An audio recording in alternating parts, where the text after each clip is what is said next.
இப்போ நிறைய வதந்திங்க நிறைய லீக்ஸ் எல்லாத்துக்கும் அப்புறம் ஃபைனலாக Redmi K30 இன்னைக்கு சேனலில் லான்ச் பண்ணியிருக்காங்க. இப்போ நம்ம எதிர்பார்த்த மாதிரியே நிறைய விஷயங்கள் இப்போ ரீசெண்டாக என்னோடய வீடியோவில் நான் பேசின நிறைய விஷயங்கள் இங்கே கன்ஃபார்ம் பண்ணியிருக்காங்க. ப்ளஸ் ஒரு சில விஷயம் இன்னும் இன்ட்ரெஸ்டிங்காகவும் எடுத்துகிட்டு வந்திருக்காங்க. இதெல்லாம் என்ன அப்படின்னு இந்த வீடியோவில் பார்ப்போம். ஹே guys, என் பேர் ஆஷ். நீங்கள் பார்த்துட்டு இருக்கிறது C4E Tech தமிழ்.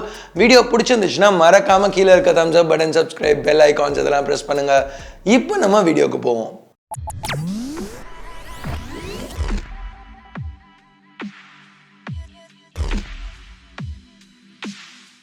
கைஸ், இப்போ ஆரம்பிக்கிறதுக்கு முன்னாடி ஒரு சின்ன டிஸ்க்ளைமர். கொஞ்சம் தொண்டை இன்னும் சரியாகலை, அதனால் இது மைக் பிரச்சனை கிடையாது, என்னோடய தொண்டை பிரச்சனை. ஸோ கொஞ்சம் சகிச்சுக்கோங்க.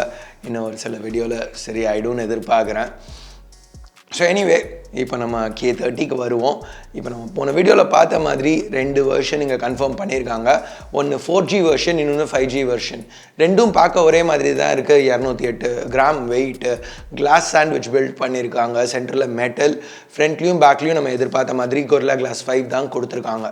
இப்போ அந்த பேக் ரெண்டர்ஸில் பார்த்த மாதிரியே May 30யோட அந்த சர்க்குலர் பேட்டர்ன் தான் இங்கேயும் எடுத்துகிட்டு வந்திருக்காங்க. கேமராஸ் 2 வெர்ஷன்லேயுமே குவாட் கேமரா செட்டப். இதை பற்றி இன்னும் கொஞ்சம் நேரத்தில் பார்ப்போம். 5G வெர்ஷனில் பின்னாடி ஒரு 5G லோகோ கொடுத்துருக்காங்க. இந்த பேக் OnePlus 70ல் நம்ம பார்த்த மாதிரி ஒரு ஃப்ராஸ்டட் ஃபினிஷ் எடுத்துகிட்டு வந்திருக்காங்க. 70 பற்றி பேசையில் அதே மாதிரி இங்கேயும் ரெஃப்ரெஷ் ரேட் ஹையான டிஸ்பிளே எடுத்துகிட்டு வந்திருக்காங்க. இங்கே அதோட அதிகமான ரெஃப்ரெஷ் ரேட் 120 Hz. ஸோ இது 5G வெர்ஷனுக்கு மட்டும் கிடையாது, 4G 5G 2 வெர்ஷனுக்குமே 120 Hz display. So இப்போ ரூமர்ஸை வச்சு பார்க்கையில் AMOLED பேனல் எதிர்பார்த்துட்டு இருந்தோம். பட் இங்கே AMOLED கிடையாது. இது ஒரு 6.67 inch display, Full HD plus resolution, ஆனால் IPS LCD.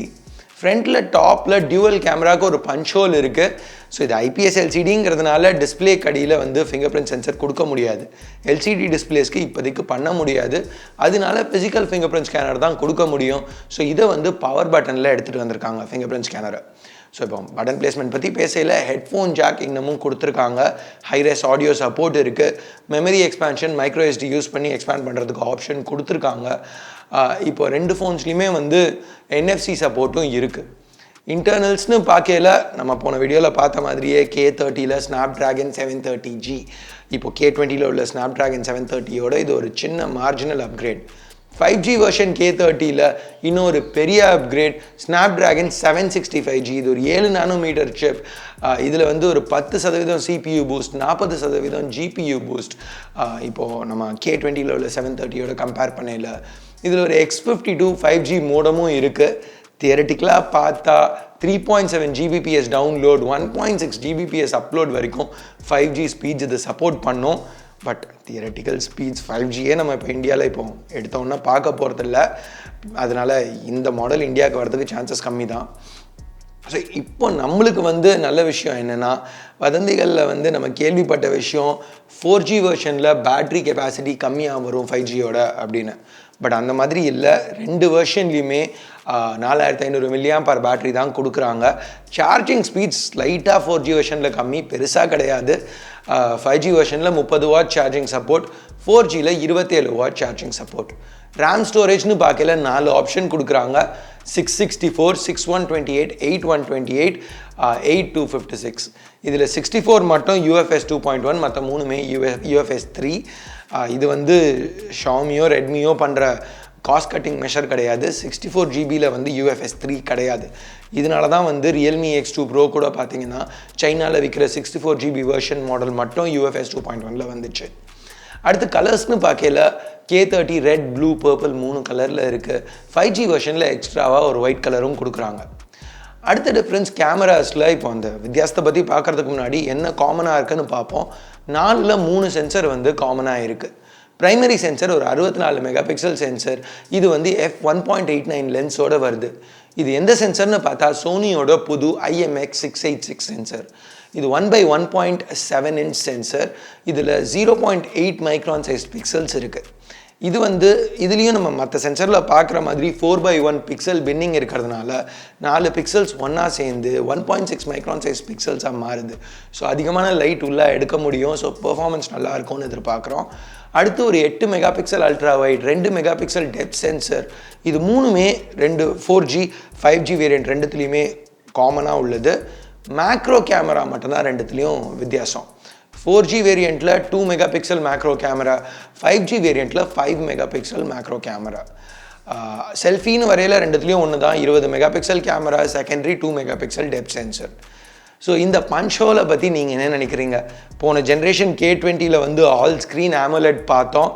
இப்போ வந்து LCD பன்ச்சோலோடு வந்திருக்கு.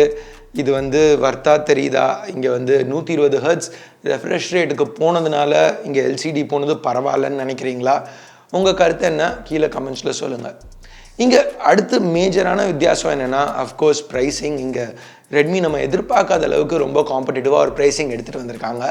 4G வேரியண்ட் K30 இப்போ வெறும் 1599 யுவான்லேருந்து ஸ்டார்ட் ஆகுது. கன்வெர்ட் பண்ணால் 16,000 ரூபா. இப்போது அந்த 5G வேரியண்ட் இப்போ சைனாவில் கிட்டத்தட்ட 2000 யுவானுக்கு எடுத்துகிட்டு வந்திருக்காங்க. கன்வெர்ட் பண்ணால் 20,000 ரூபா. பேசிக்காக K20 சைனாவில் இதே ப்ரைஸ்க்கு தான் லான்ச் பண்ணாங்க. ஸோ 5G வேரியண்ட் இந்த ப்ரைஸ்க்கு, அதுவும் Snapdragon 765Gயோடு எடுத்துகிட்டு வர்றது ரொம்ப ஒரு பெரிய விஷயம். ஸோ இது வந்து இந்தியாவில் இன்றைக்கி 5G வேரியண்ட் பெருசாக யூஸ் இல்லை. பட் இப்படி வந்து இந்த ப்ரைஸ்க்கு இப்போவே ரெட்மி இந்த ஃபோன் எடுத்துகிட்டு வரையில, மற்ற பிராண்ட்ஸும் கம்மியான ப்ரைஸ்க்கு எடுத்துகிட்டு வருவாங்க. ஸோ ஓவரால் ஒரு காம்படிட்டிவாக இருக்கும் மார்க்கெட் அப்படின்னு எதிர்பார்க்கலாம்.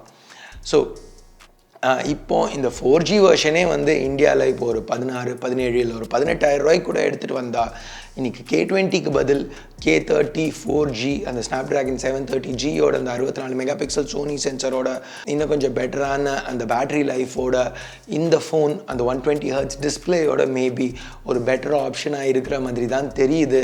அஃப்கோர்ஸ் அந்த ஆல் ஸ்க்ரீன் டிஸ்பிளேயோ பாப்அப் கேமராவோ நம்மளுக்கு இங்கே கிடைக்காது. பட் நிறைய விதத்தில் கொஞ்சம் அப்கிரேட் பண்ண மாதிரி தான் தெரியுது. அட்லீஸ்ட் ஸ்பெக்ஸை வச்சு பார்க்கல அப்படி தான் தெரியுது. கூடிய சீக்கிரம் இந்த ஃபோனை இம்போர்ட் பண்ணி கண்டிப்பாக உங்களுக்கு இன்னும் அதிகமாக கவரேஜ் எடுத்துகிட்டு வரேன். இப்போதைக்கு இந்த ஃபோனை பற்றி நீங்கள் என்ன நினைக்கிறீங்க? உங்கள் கருத்தை கீழே உள்ள கமெண்ட் செக்ஷனில் சொல்லுங்கள். ஸோ அவ்வளோதான் இந்த ஃபோன்ஸ் பற்றி நீங்கள் தெரிஞ்சுக்க வேண்டியது. இன்றைக்கி லான்ச் ஆச்சு, ஸோ ஒரு சின்ன வீடியோ பண்ணலான்னு பண்ணேன். பிடிச்சிருக்க பிடிக்கல என்ன நினைக்கிறீங்களோ அதை பேஸ் பண்ணி கீழே உள்ள தம்ஸ் அப் தம்ஸ் டவுன் பட்டனை ப்ரெஸ் பண்ணுங்கள். சப்ஸ்கிரைப் பண்ணலன்னா சப்ஸ்கிரைப் பட்டன், ஏற்கனவே சப்ஸ்கிரைப் பண்ணியிருந்தீங்கன்னா பக்கத்தில் உள்ள பெல் ஐக்கான் இதெல்லாம் ப்ரெஸ் பண்ணுங்கள். அப்போ தான் நான் போடுற வீடியோஸை நீங்கள் மிஸ் பண்ணாமல் பார்க்க முடியும். ஸோ அடுத்த வீடியோவில் உங்களை திருப்பி சந்திக்கிற வரைக்கும் என் பேர் ஆஷ். நீங்கள் பார்த்துட்டு இருக்கிறது C4E Tech Tamil. Have a nice day. Bye.